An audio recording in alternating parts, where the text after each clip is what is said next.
This is one of the first games where I started to play Open Sicilian in serious tournaments, and um, the outcome of the game was very very pleasing for me. It turned out that in many positions you don't really need to have a lot of theoretical knowledge about the opening. You can just play some common sense moves and um, rely on the general understanding of the game.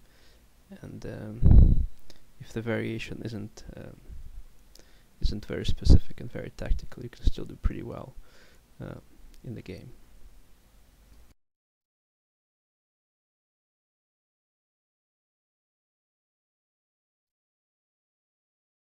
Here black usually plays d6 to prevent the check on d6, and develops in ways similar to the Sveshnikov variation, but he has a bit more flexibility about when the knight comes out to f6. My opponent, on the other hand, tried to play a slightly different line, which is a bit more strategically risky. White has obtained the advantage of two bishops, but he's a little bit behind in development, and that's what black is basically hoping for. Here I had a choice to trade queens or to retreat somewhere with a queen, and there's a lot of possible squares for the retreat. I didn't really know which one would be better, so I just decided that it might be simpler to trade off the queens, even though it does give black an extra tempo to come out to f6 with a knight.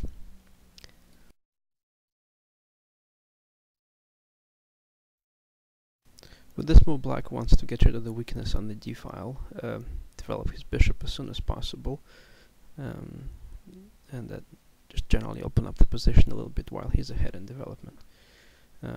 White's moves are fairly simple and obvious in a way that I don't really have very much choice.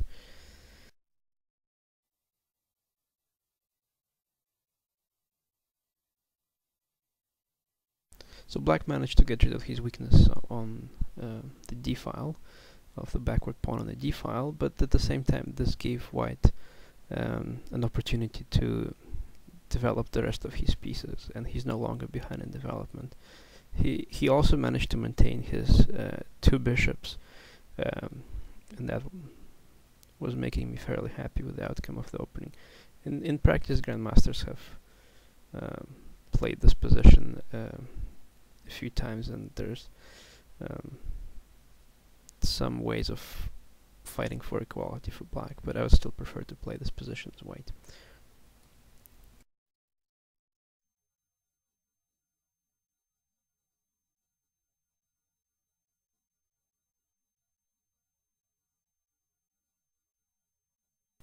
This is a very useful move because it restricts the black knight from certain squares, and it later allows me to possibly open up the position with f2 to f4, and it's just a general useful move because this also gives me an idea of possibly transferring the bishop to g2, where it would be pretty active on the long diagonal.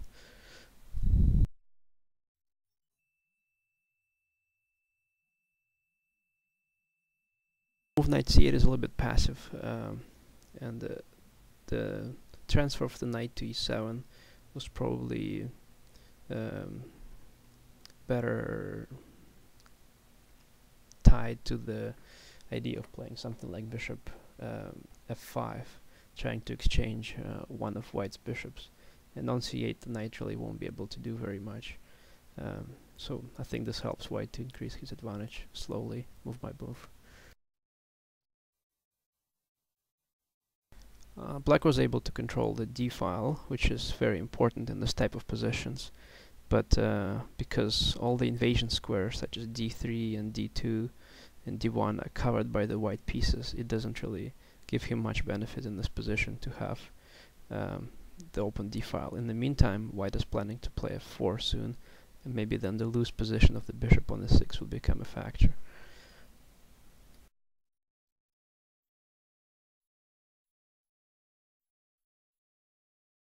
So after this, the king in the corner might feel a little bit insecure because all the dark squares around him are possibly covered by the white dark square bishop, and the king had to retreat to the corner, which is also not a good sign from the general endgame point of view, in the endgame you want to keep your king closer to the center.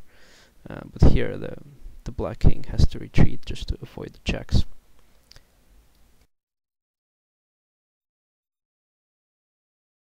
At this point I wasn't really sure how I was going to play for the win here, but it just seemed to be a very useful idea to try to open up more lines, files and diagonals on the queen side where I have a passed pawn, and also where the black king is hiding. And the fact that the pawn is on a6 and the bishop is on c6, that just helps me out to open up files on that part of the board. If the pawn was on, say, a7 still, it would be a lot more difficult for me to do that.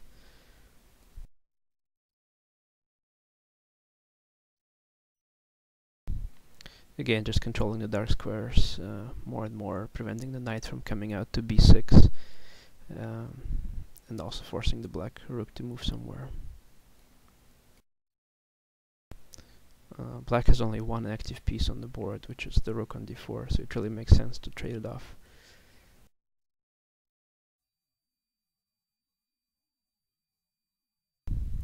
After this, the black king is completely trapped in the corner, and now more and more ideas against that king are possible.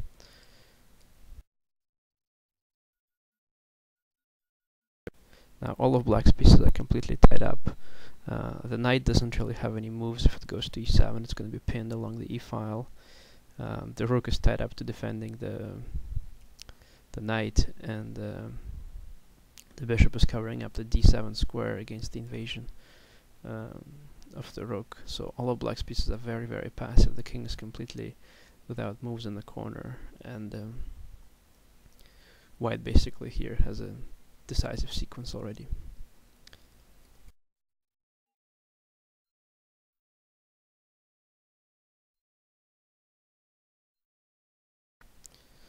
So at this point my opponent thought that he managed to defend against the immediate attack, and he may have some chance of saving the game, but he missed a very simple tactical shot that I was really happy to execute on the board.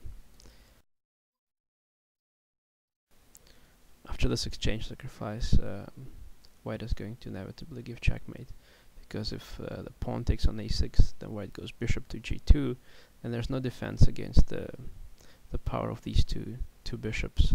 If rook e4, then bishop e4, and it's checkmate. And notice how the pawn and the bishop on c7 are nicely covering up all the dark squares, and the other bishop is coming in and delivering checkmate on the light square. So it's a very good example of how two bishops can coordinate together, and how they're especially powerful if they're supported by another piece like a rook. So in this game, my opponent really gave me all the opportunity to show the typical ideas of playing endgames with two bishops. He generally played fairly passively. I was able to cover up all the squares from the black knight, like f4, and he then had to move the knight to a passive position. And then he also allowed me to open up files and diagonals on both sides of the board after f4 and b5. And in the end, it was just a matter of being precise and winning the game with some tactical shots.